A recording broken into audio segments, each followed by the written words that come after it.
پہلا سوال آج کا، اور یہ دو سوال میں اکٹھے لوں گا کیونکہ ایک طرح کے سوالات ہیں دونوں۔ عزیز الرحمان صاحب کا سوال ہے آسام سے، اور طارق شہزاد صاحب کا سوال ہے مجھ پوچھتے ہیں کہ رسول اللہ صلی اللہ علیہ وسلم نے اپنی پوری زندگی میں اذان کیوں نہیں دی؟ ایک تو اس بارے میں رہنمائی۔ طارق شہزاد صاحب پوچھتے ہیں کہ حضرت بلال رضی اللہ تعالیٰ عنہ کے بارے میں جو ایک واقعہ بڑا مشہور ہے کہ انہوں نے اذان نہیں دی تو اذان فجر نہیں ہوئی، اور بعض لوگ کہتے ہیں کہ دن ہی نہیں نکلا، تو کیا یہ روایت صحیح ہے؟ دونوں کا جواب آپ سے لیں گے۔ بسم اللہ الرحمن الرحیم۔ پہلے حضرت بلال رضی اللہ تعالیٰ عنہ کے بارے میں بات کر لیتے ہیں جی کہ حضرت بلال رضی اللہ تعالیٰ عنہ کے متعلق یہ جو روایت مشہور ہے، اور عموماً بعض قوال حضرات نے بھی اس کو بہت دیا ہوا ہے اور قصے بنا بنا کے پیش کیا جاتا ہے، تو یہ کسی صحیح روایت میں، صحیح حدیث کی کتاب میں یہ ثابت نہیں ہے، محض ایک قصہ ہے جو شاید مولانا روم رحمہ اللہ تعالیٰ نے ذکر کر دیا ہے کہیں، تو اس کی کوئی اسنادی حیثیت نہیں ہے۔ ٹھیک ہے۔ اور خاص کر حضرت بلال رضی اللہ تعالیٰ عنہ کے ویسے بہت سارے فضائل ہیں، اس میں کوئی شک نہیں ہے، صحابی ہیں، مؤذن رسول ہیں، اور آپ صلی اللہ علیہ وسلم کے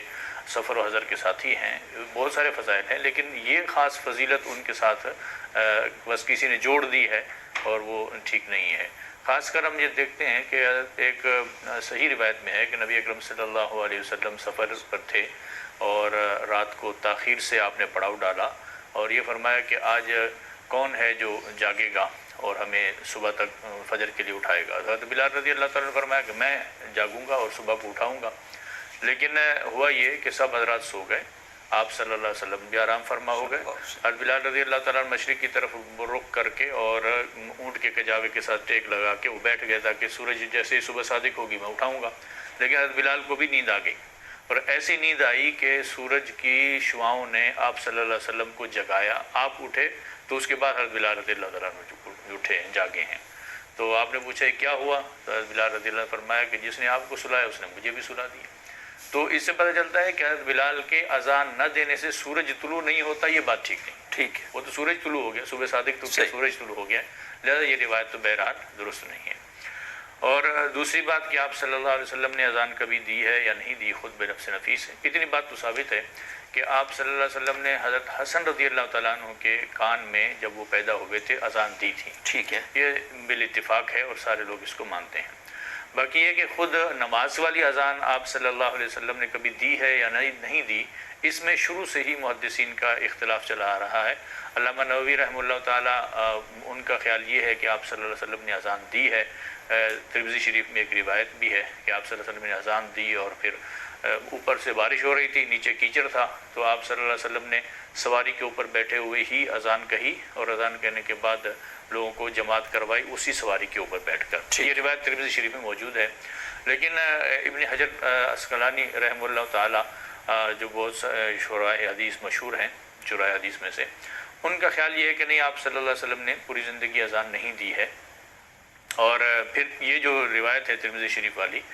اس روایت کے بارے میں فرمایا کہ مسند احمد میں یہی روایت منقول ہے، لیکن اس کے اندر یہ ساتھ ذکر ہے کہ آپ صلی اللہ علیہ وسلم نے بلال کو حکم کیا، انہوں نے اذان دی تو آپ صلی اللہ علیہ وسلم نے نماز پڑھائی ہے، تو لہذا اس روایت کو انہوں نے اس طرح کر کے اس کا جواب دے دیا ہے۔ تو ان کا خیال یہ ہے کہ اذان نہیں دی۔ بہرحال دونوں نے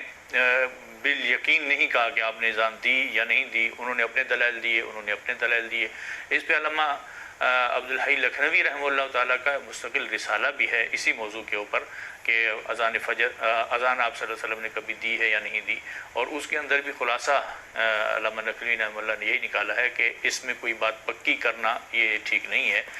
بلکہ انہوں نے ایک بات جو کہی ہے وہ بہت اچھی بات ہے کہ جو حضرات کہتے ہیں کہ آپ صلی اللہ علیہ وسلم نے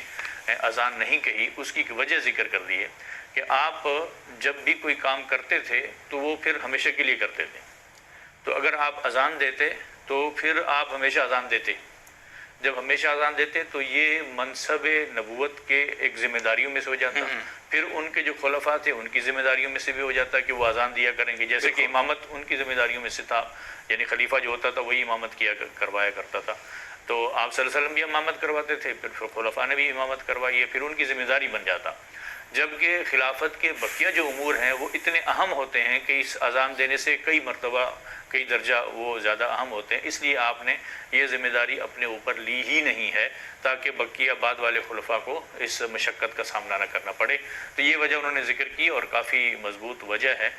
تو لہذا ان کا خیال بھی یہی ہے کہ اس میں کوئی پکی بات نہیں ہے، البتہ اختلاف چلتا آ رہا ہے، وہ ابھی بھی چلتا رہے گا۔